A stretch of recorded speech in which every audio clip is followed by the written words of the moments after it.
Physics, Aliens, and the Matrix, Part 2, Testing the Matrix.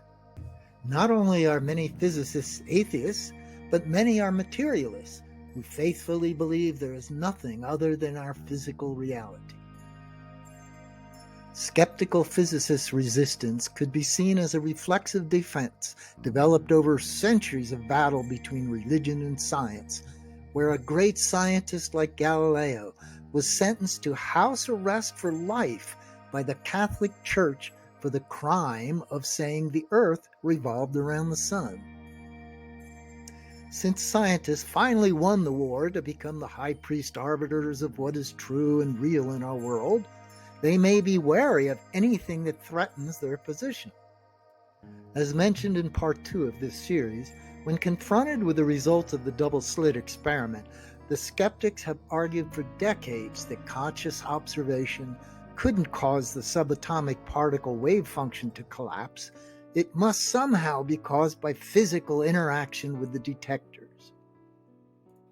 However, that argument was finally proven false by an ingenious experiment devised by physicists Dr. Marlin Scully of Princeton, Texas A&M, and Baylor, along with physicists from the University of Maryland.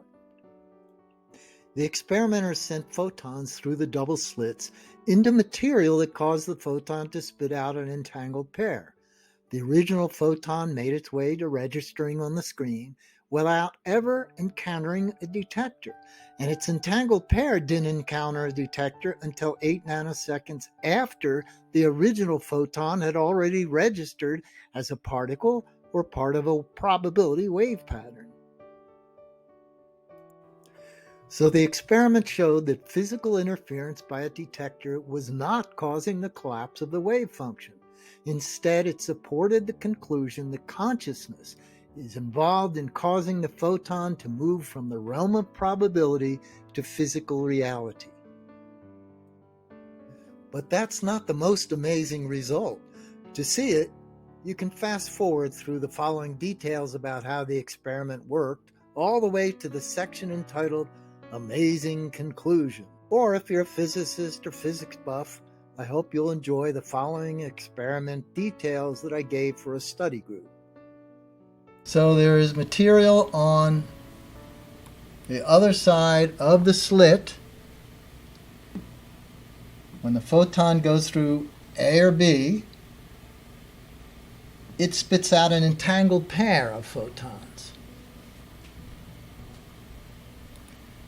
So for the B path, it has a certain path that follows the entangled pair as one half of the pair gets registered on the screen. The other half of the pair takes a much longer route, goes through a prism, hits a half-silvered mirror, and gets detected. And there's an 8 nanosecond delay. And the same thing for the other path. So you're detecting which path information, which path of information, because you know if it hits D3, it came from A. If it hits D4, it came from B. Because these are half-silvered, half of the time, the photons are going to go through. And that's when they get to the erasing portion. This is why it's called the quantum eraser, because when the photon gets here, they bounce around again, half-silvered mirror, so it can either get detected, this path B can either get detected at D1 or D2, because it can bounce up or it can come down. Same thing for path A. So it's not erasing which path information, it's obfuscating it. It's not allowing you to know what the which path information was. Now when it gets to any of these detectors, the time at which it hits a detector is recorded. And the time at which the entangled pair hits the screen is also recorded.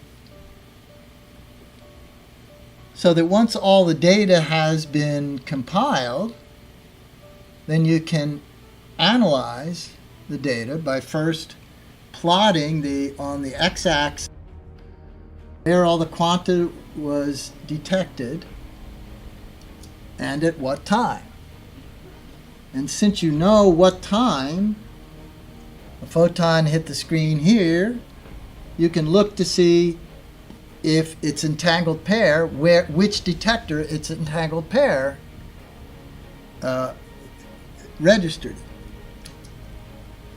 And then you plot, for instance, for D3, you plot which of these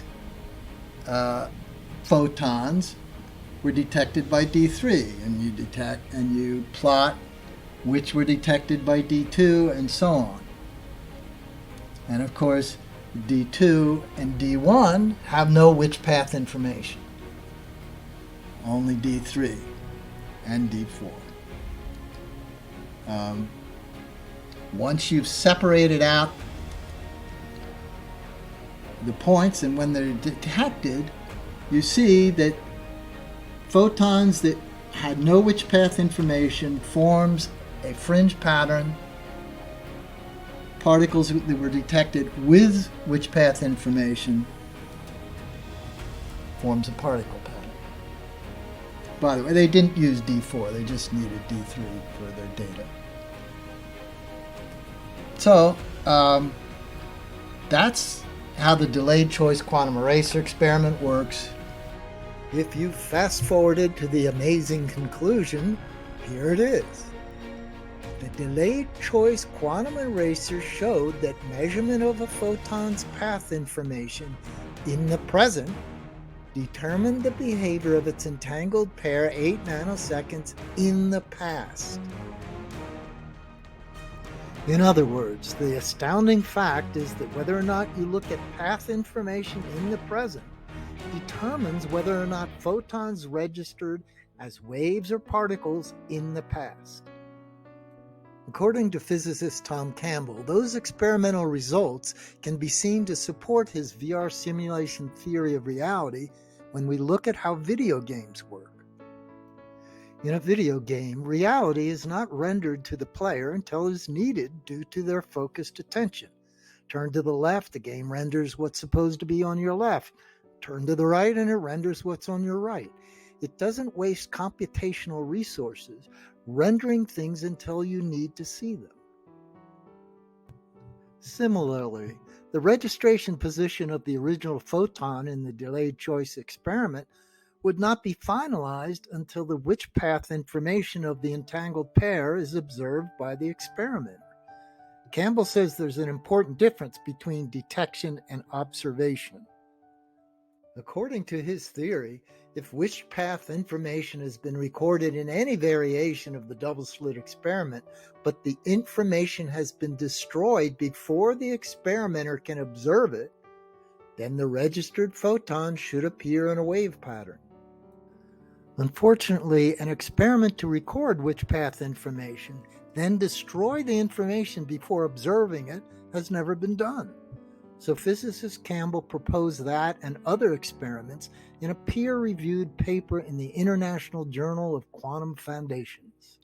Representing the layman's viewpoint, I was honored to be listed as a co-author along with JPL physicist Joe Savangeau and Caltech mathematician Houman Hwadi. To check the progress of what Campbell calls the Getting the Experiments Done team, please see the updates on his website, cusack.org, Center for the Unification of Science and Consciousness.